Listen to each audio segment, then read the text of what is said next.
We are at Bode 1 in the West Hollywood Hills. This house is for sale for $19,990,000. Back in 2003, I was driving around looking for properties up in the hills, and I came across this tiny little sign at the bottom of the hill that said for sale by owner. So I rang the buzzer. Someone came down the hill. Mind you, there was no house here. It was just all mountain. And guess who it was? It was Leslie Nielsen, the actor from Naked Gun. He's owned this property since 1951. So he had it for sale, and he interviewed me 4 times. I pitched him on the architect, I'm gonna own it, and so he finally sold it to me. So I've owned this property since 2003.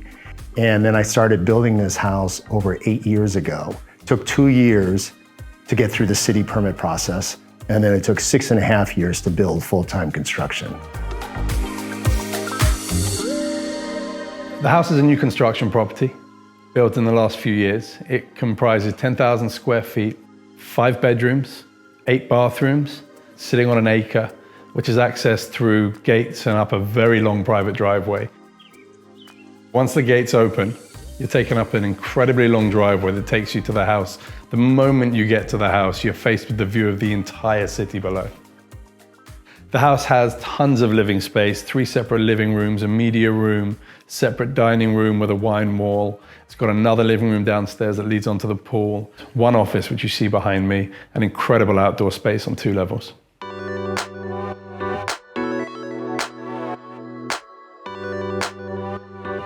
This property I knew had to be all about glass, all about steel, all about floating, and my big design key is that the outside becomes the inside. Especially living in Los Angeles, you can leave the doors open.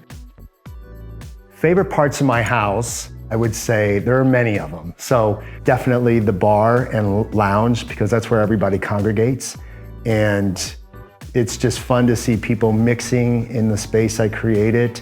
And then the master bathroom and master bedroom, it's like your little sanctuary. It's very warm and inviting, and I just love the mid-century glam flavor that the bathroom has and the coloring of it.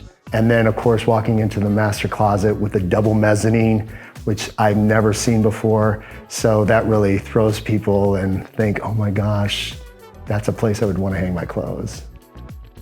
When I grew up, I always wanted to build, as an architect, a Ferris Bueller garage. I don't know if you remember that movie where Ferris Bueller's friend had a Ferrari, his dad's Ferrari, and a giant glass garage, and he drove it out the window. Not that I want to do that. But so I said, one day I'm going to build this Ferris Bueller garage. And so I did.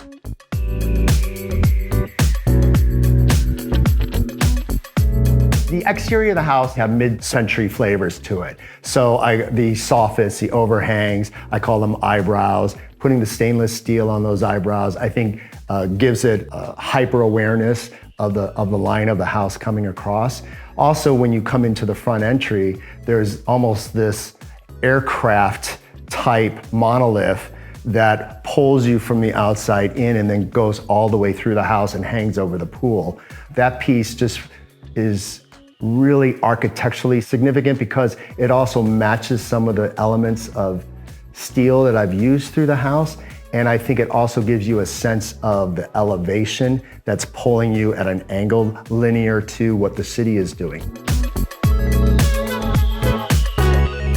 If I had to describe this house in a sentence, I would say that this house is like living in the sky in a modern world where you are surrounded by art and architecture and the beauty that Los Angeles has to give you.